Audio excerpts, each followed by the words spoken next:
Mr. Happy Living here, and I'm happy to be broadcasting from WYTV7 in the beautiful Queen City, Charlotte, North Carolina. Hey friends, I want you to take a moment and imagine. Yes, I want you to imagine how you'd feel living the life you were put on this planet to live, doing work you love, with people you love, in places you love, and all the while creating something of real value to others. That's what I call a life of significance. And I can tell you, it's a very happy life. And so can my friend, Christy Wells Fritz. She's my guest star, and she's here today to inspire you to live the inspired life you were meant to live. Hey, Christy, I'm super happy to have you on the show. I'm super happy to be here. Thank you. I love being a guest star. That's just awesome. You're the guest star for the entire show. Woo! So take a minute and tell our treasured audience what you're doing these days to make your mark of significance on the world. Well, these days, I do many things. I wear many different hats, as we all do when we're happy living, right? Never a dull moment. I am the experience manager at a place in Fairhope, Alabama that I landed at. So I landed out here. We moved out here 8 years ago. It's on the Gulf Coast in Mobile Bay in Alabama, in a little beautiful town called Fairhope. So as experience manager here, I run around and I do everything like today, which is look at alligators underneath a container that's down on the beach. I was like, woo. And, I just try to live a good life, have fun, and use what talents God has given me and look for the beauty in life, so I do that. I help people out. I try to, kind of take people from point A to point B a lot to have fun. Yeah. Very good. Okay, Christy, let's let our friends all across the World Wide Web get to know you through our mathematical equation of our happy formula. It's a simple one, but it's very powerful. Capacity plus purpose equals happy. So let's start with capacity. What are your practices for building your personal capacity, whether that's physical or mental or spiritual or financial or emotional? In other words, what do you do on a regular basis to create all the capacity you need to take really good care of yourself and your loved ones and still have plenty left over to give to others? Thank you. That's a great question. For myself, I find that I have to shift it a lot. I have to pay attention. I have a lot of energy, as you know, and a lot of times I have to stop and check in a lot with myself. So in the summer, I have to swim every day. I have to get out and swim. I have to make sure there's nature. Right now, I noticed today, for instance, that I was thinking about all these things. I knew I was going to be talking to you. And I was like, what am I doing anyway? Haven't been out in nature except to try to find the gators underneath the storage container down there. But that was enough for me to check in with nature. So daily, I think it's important that I wake up early. I have to wake up early before everybody else. And I get up, I say my prayers, and I have a moment. I drink my coffee and I kind of start my day off. That's something that's pretty much a given. I think about the things that I don't want to do the most on my list. So for today, that would be taxes. Now, taxes is a great subject that we can talk about today because I've learned a lot about doing taxes over my life. I'm 55 now. And it used to be something that I dreaded doing. I just wouldn't do it. I didn't do taxes for 3 years. I lost receipts. Everything was all over the place. And now I'm kind of like almost proud that I can do my own taxes. I do take them to another person who finishes them off and, make sure I didn't screw up too much. But anyway, I start off with that. All day, I want to check in with what's fun because that's what life is about. And for the most part, my day is pretty fun. I want to make sure that I do something meaningful, helpful. What am I doing? Who am I helping? Today, I have my little old lady friend, I call her, and she's looking for a place. It's not very easy to deal with this lady because she can't hear. She's very deaf. So it's always like, Carol, what are you doing? You know, and it's surprising how people treat her because she can't hear. Yeah. But anyway, those are those little things, you know, that kind of fill you up. Try to plan those things out. Try to stop myself, eat, drink lots of water, hopefully, things like that, you know, just check in. One thing I was thinking about today that I haven't been doing is looking in the mirror enough. And it's kind of funny because I can see myself up there on this little Zoom call. And I'm going, geez, do I have my lipstick on? And how's my hair look? You can tell I'm having a bad hair day because I put on my glasses, you know, fashion first. But, you know, it's stopping and looking in the mirror, and that can be in different kinds of ways. But, you know, if you ever run through the day and all of a sudden you can't capture a glimpse of yourself and you're kind of like, oh my God, I've got that, like that look, you know, it's like, I've got to like, wait, I got to calm down, lighten up, put back on the happy face, you know, because really when I catch myself, sometimes I'll look in my rear view mirror and it's like, I'm like this, and I'm just like, oh, wait a second, pull over, whatever, you know. So, I mean, I have been learning, you know, it's a process. And I think for me, I change careers, I change locations, I write songs like this, I start painting. So I'm kind of all over the place, and it's important that I kind of stop and check in here and there, you know, for sure. So I mean, that helps me. Very good. Well, before we move on to purpose, let's discuss my very favorite capacity building concept. It's called Kaizen. And it's the Japanese idea that small incremental improvements add up over time to yield great big results.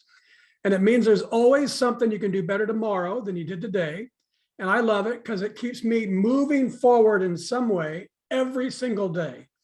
Yeah. So, Christy, how do you Kaizen your personal capacity to continuously become more so you can continuously give more? Well, I think Nike said it. Nike's, you know, their slogan is just do it. Yeah. I love that. Somebody told me that. And I know exactly. I lived in this little Chinese town called Locke out on the Sacramento River in California for quite a while. And I studied art with a Chinese master oil painter named Ning Hao. And it was fascinating living with the Chinese people. They worked every day. You didn't want to bother them when they're working, you know, the whole thing. But I said to him, I said, gosh, if I could paint like you, I'd be an artist. And he looked at me and he said, just do it. And I was like, well, what do you mean? Like, just do it. Like, you know, I was in my 20s. And he said, you know, there's no easy way. You have to start off studying Rembrandt. And if you want to study with me, go pick up a paintbrush, get here on the side of me. Don't talk to me. We're just going to paint side by side for like 7 years. Yeah. And I think about that. I think about him in that time often, and even how that relates to you. And it's funny with Kaizen. Is that how you say? Did I say it right? Yeah. Kaizen. I laugh because you wrote a song with Kaizen, and I'm thinking, who in the right mind writes a song with Kaizen in it? Because it really doesn't rhyme with that much. It's not really a Beatles kind of sounding word. Anyway, that's another story. But anyway, you know, I just think that you've got to do a little bit each day, like the taxes, you know, don't wait 2 years after they're due. Keep putting your receipts in that drawer. And that's what I've learned about me, those little things that I hate. The work, you get that 10% of work out of the way, and then it leaves room for all the other fun stuff. Yeah, that's good. So just do it. And what that means is I learned this just recently, if you're thinking about it and you're worrying about it, or you say, I want to be an artist, and you ponder it, well, you're experiencing that negativity of, I'm not sure I can do it, rather than actually doing it. And so you're really wasting energy. And typically it's negative energy. So just doing it is really a Kaizen element. That's excellent. Right. And if you just keep doing it, you're going to get better. You're going to have a bunch of paintings. Finally, he told me, he said, well, and then if you want to make a living as an artist, I said, well, I've always known since I was in kindergarten, since I was a little girl, They'd say, what do you want to be? And I'd say, I want to be an artist. Even though I'm a manager at a hotel right now, it is very artistic. I've always been good at throwing events, throwing parties, putting up art, decorating, that kind of thing. And I get that from my mother. But the point is, like we were saying, you know, just do it. You get 10 pieces together, then you get 20 pieces together, right, and pretty soon you'll have 100, and you show it 10 different places. Yeah. Once you have your art up at a restaurant, a hair salon, a hotel, you have it in a gallery here, there, you're going to have one thing selling a month. Yeah. Now, how much do you need to live on? You know, if you're happy, do you need a whole lot?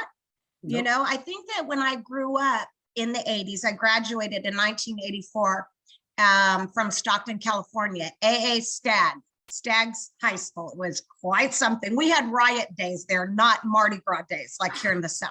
Okay. And anyway, we were in 1984, you were supposed to make money and be a yuppie.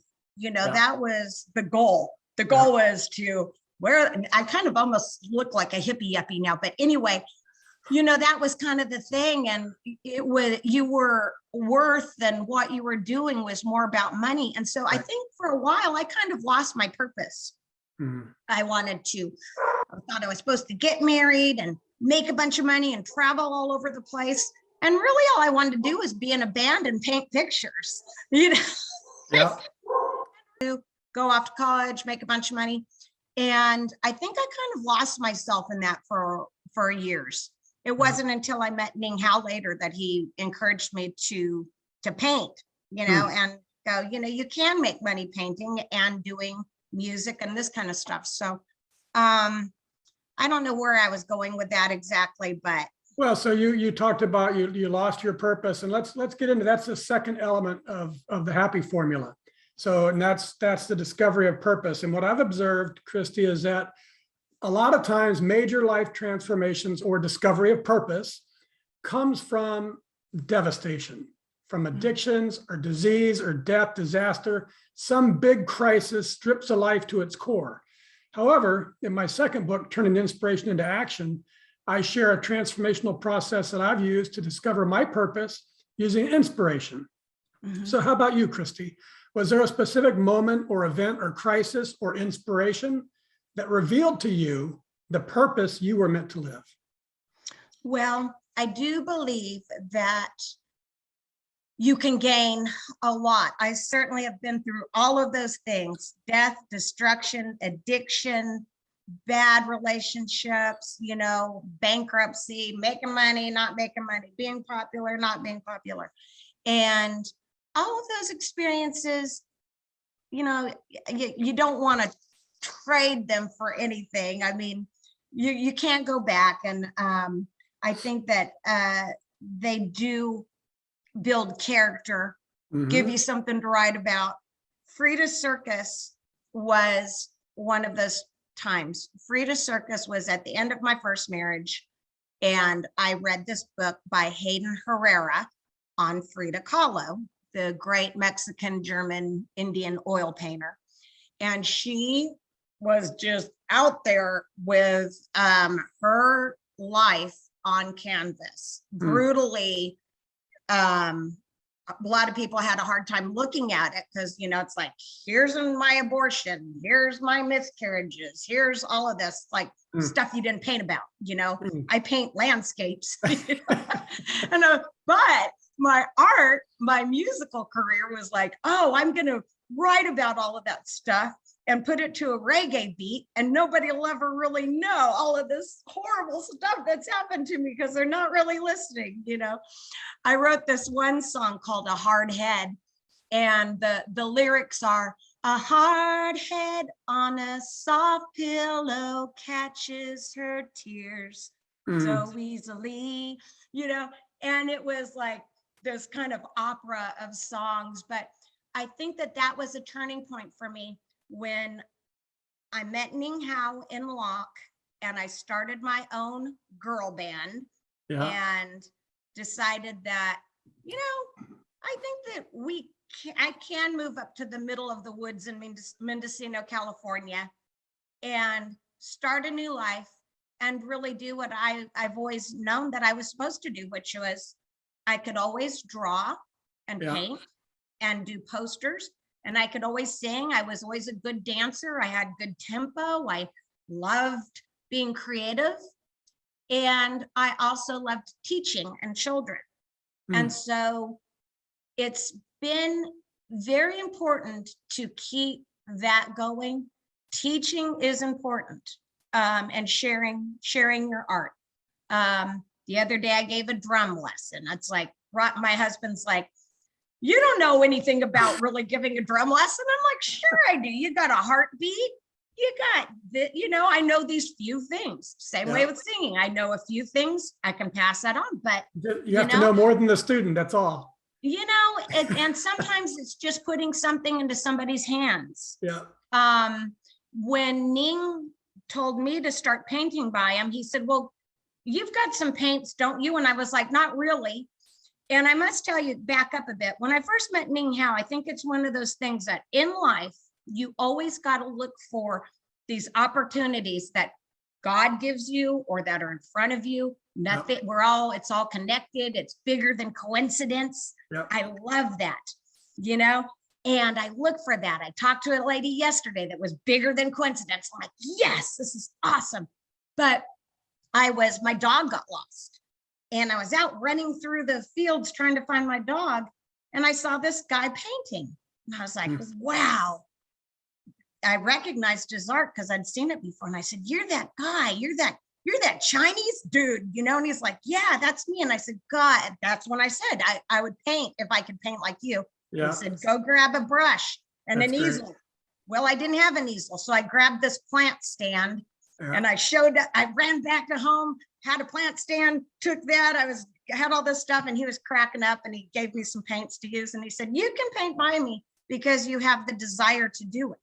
And just like you're saying, you just got to do it. I came up with some step into when the inspiration, when the opportunity is there, you got to step into it, or just do it, as you said before. And I didn't realize that your band was emulating Frida's complete authentic style in a different art form. That's fantastic. I love that. And it's so fun with music because you can paint these pictures. My life is three-dimensional. I mean, you paint a picture and people can step into that moment. And it's just this flat canvas, but you step into that picture. And I love that about art. Same way with music. For that little tiny 3 minutes or 2 hours or whatever, you are creating this vibe. And whether it's happy music or you go dramatic, I'm sitting there looking at them going, these guys need to drink. I got to play a drinking song. Quick, come out with that. They're, those people are in love. Let's do a belly rubber, whatever. And you just create that moment for them that they take away. And I'm sure that you've had musical experiences, and you're just, it takes you to another dimension of sound, color, light, all of it. It's really fun. That's good stuff. Good stuff. Okay, let's make money. Oh, go ahead. I'm sorry. What I was going to say, I've never made a lot of money off of it, but it's funny because I've been able to throw benefits and donate paintings and donate my band, donate, whatever, and make a lot more money than I've made all year, there's people get all caught up on money instead of currency. And when you're an artist and when you're a musician, there's a different level of currency. I can't donate my time and have it really impact an organization like you and your husband can do. I could donate money, but that's not the same. So we get twisted up. And I think artists have two advantages. One advantage is they're doing what they love, almost by definition. And two is they've created a different currency other than the dollar. Cool way of putting it. So anyways, well, let's take a break so I can tell everyone about three things. A super cool company called Dry Farm Wines, how they deliver chemical-free, sugar-free, health-certified wines right to your door, Christy, and how every purchase made for the entire month will create a great big donation for our wonderful host, WYTV7.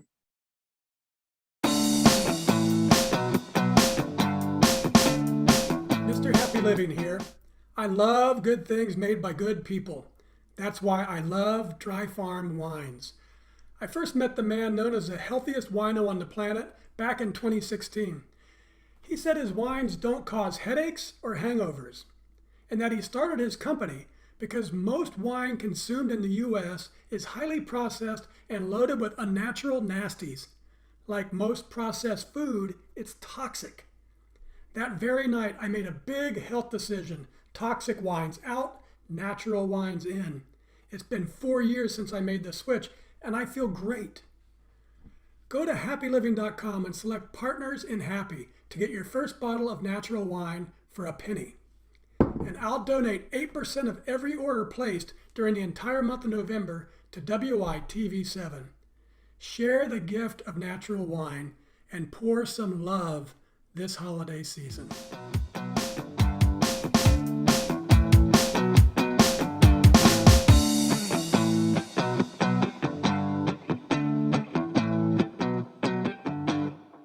We're back, and this is the Something Significant show, and I'm Matt Gersper. Hey friends, do yourself a great big health favor. If you drink wine like I do, make sure it's super clean and free of toxic and chemical nasties. Dry Farm wines are so natural and deliciously clean, they do not cause headaches or hangovers. I love my Dry Farm wines, and I know you will too.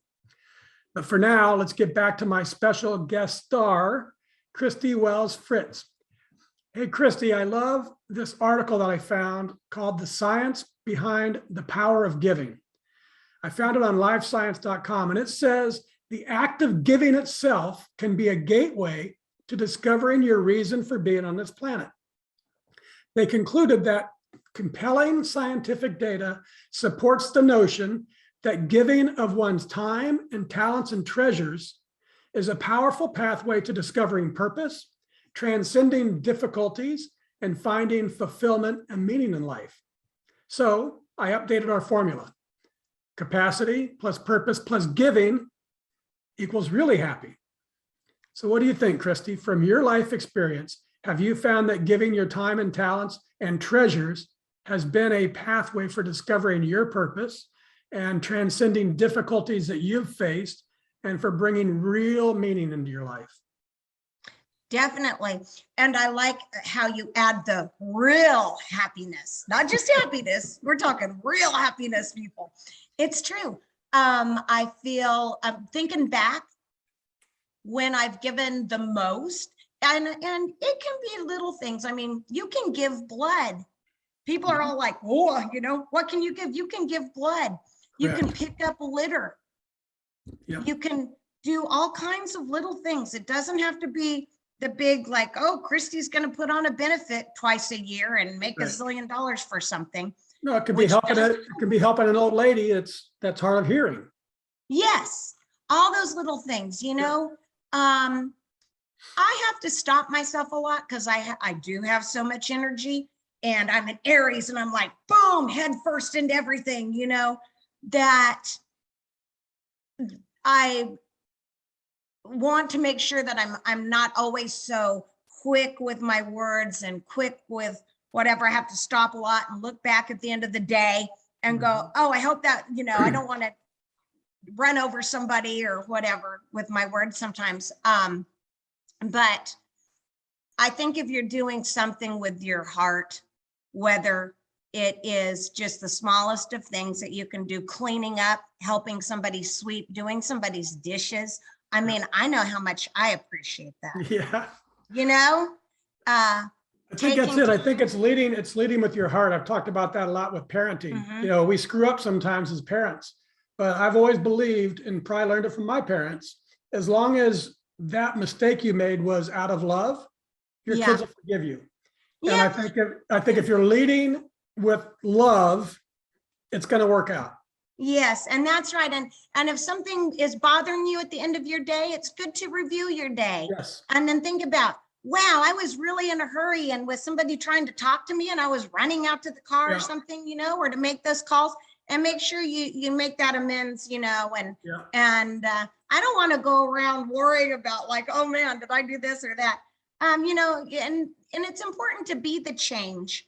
I saw something on Facebook today where it was like somebody said, back in the good old days, this generation's never gonna know about whatever it was, slow dancing at school dances and all of these things. And I was reading through it and I thought, I'm glad that I got to do all of those things. But then I thought, but this guy's sitting there living in the past.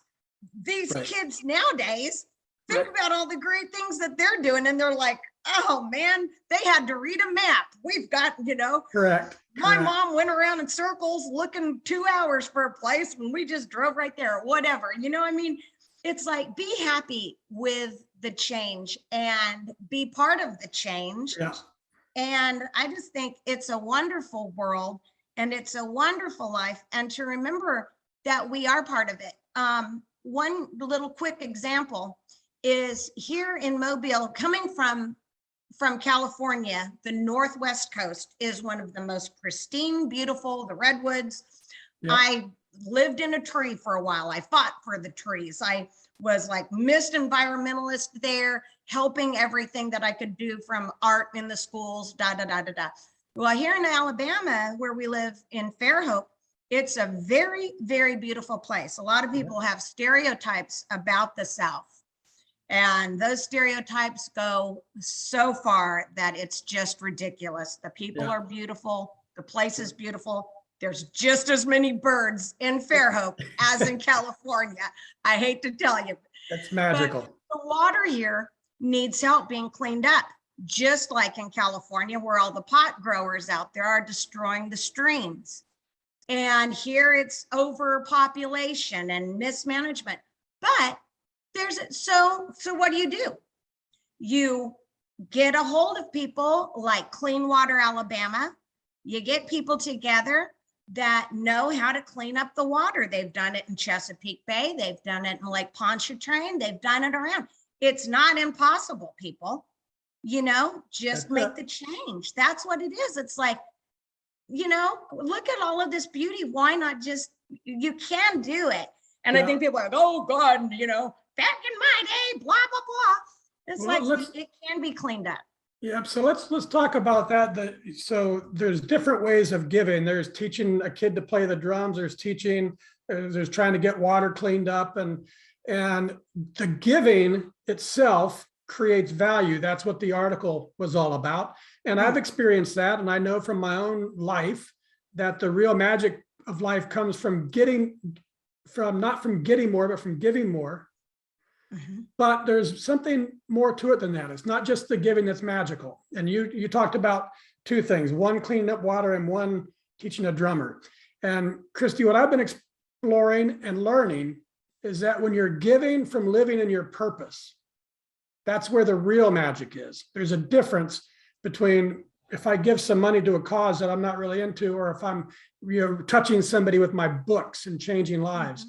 So Christy, tell us, how does it make you feel when you're giving to others through the work you were put on this planet to do? And let's say a hotel guest says, Christy was so welcoming and made sure we had everything we needed. And another says, this is the best vacation we've ever had. We'll be back. Another, every detail is taken care of. I feel so rested and relaxed. Thank you. Or a musical fan, and I'm thinking we're getting closer to your purpose. We came out for a few songs and stayed all night. Another says, you inspired her to pick back up the guitar. And finally, this one from the owner of your hotel. Christy is our bubbly, ever helpful, say yes, right-hand gal. We love her, and so do our guests. Yeah. How does all that make you feel? It makes me feel fabulous. It makes me feel fabulous. And I do feel like I'm in the right place at the right time, that I followed. Dana, where I work here, she always says, it took me a year to get you to work here, because I was kind of like, God, I got all these things going on, but it's been so fun being ground up here. One thing that you're talking about, yeah, there's this and there's that, but all of that creates an energy. Yes. So that's what's really the fun thing about it. is all of that energy, and that energy is inspiring. Mhm. And to feel inspired about something is so great. I love, like, you and I went out once, and we're like, da-da-da-da, da-da-da-da. Oh yeah, we're gonna live to be 150. This is awesome, at least. And I think that that's what is a great thing. The simple things, just a smile. My mom used to say, smile, it's contagious. Yeah. She had this great smile, and everybody wanted to hang out at my house, and we were poor and everybody's sleeping all over the floor, but she always fed everybody, and Yeah. she'd pick flowers. And it's those little tiny things, the colors, it is fun to And just make sure it's the people are heart. It's your smiling. mom. That's the currency. It wasn't a mansion, but it was a different currency. It's a different currency that draws you towards it, Yeah. Or Still, energy. Yeah. people like to come to our house. And, Yeah. sometimes it is. My friend said, oh, I want to have a party. Once again, just do it. Just have a party if Yeah. you want to have a party. Right. But don't do it if you don't want to. Like, it's work. A lot of this, it's not easy being me. It takes a lot of energy, believe me. It's like, God, I'm really so tired. I'm like, okay, just get up and go again. And next thing you know, you're having a great time, and it's worth it. And when everybody else has a great time, you get that. And if it's just one little thing at the end of the night, I think about New Year's Eve. You were fortunate to be at our house. One of the most fun things was after everybody left and we turned on disco music. Yeah. And I disco danced until, I don't even know, I think it was 4 o'clock or something, It was late, too late. Funny.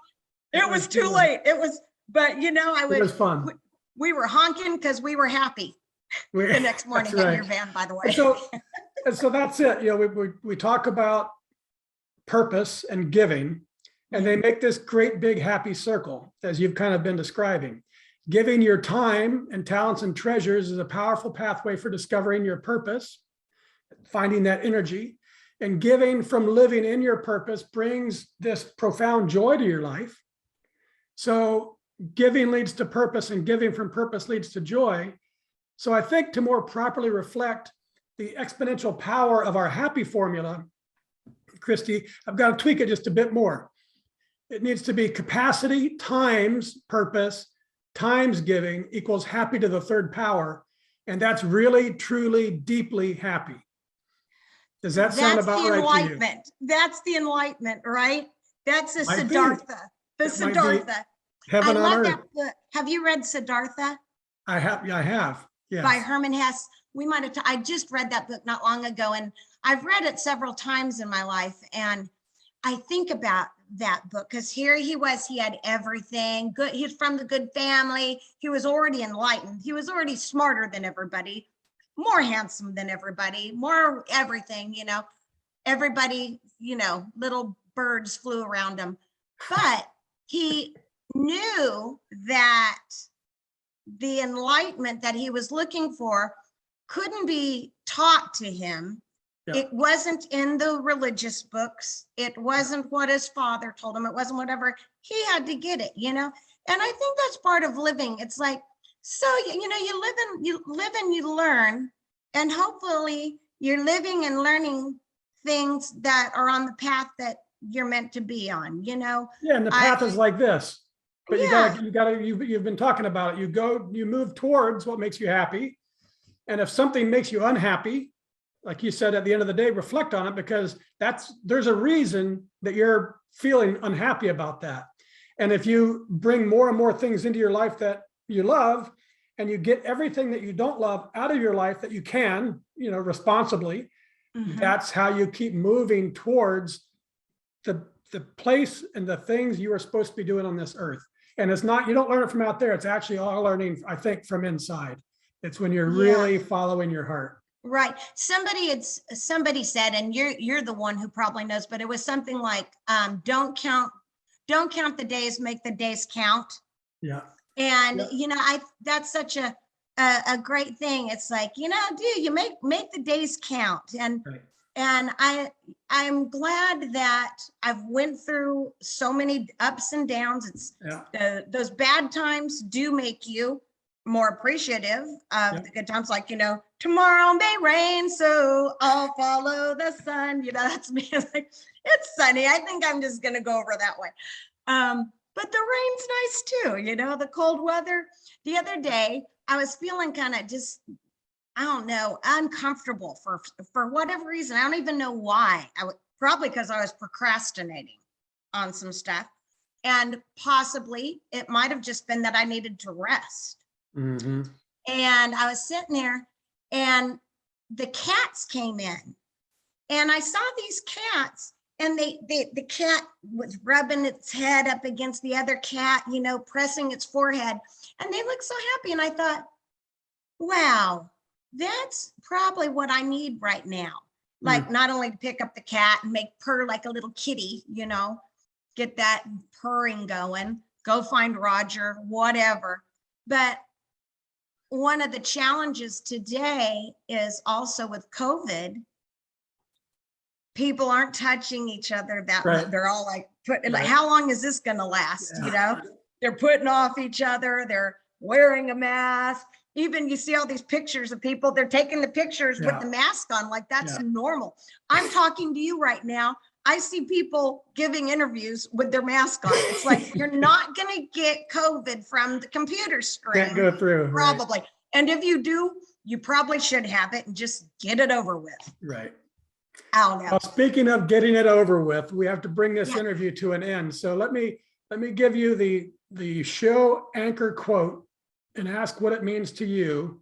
And then we'll start wrapping things up here. It's from Goth. And it says, whatever you can do or dream you can do, begin it. Boldness has genius, power, and magic in it. Begin it now. I love it. Go pick up.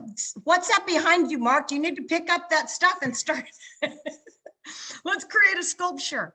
That's it. It's true. So what does that mean to me? Is that a question that you're asking me? Yeah, I think it's really what we've been talking about. There's no time like the present. Yeah. This life is a wonderful, beautiful life of creating, and things that you create take on a life of their own.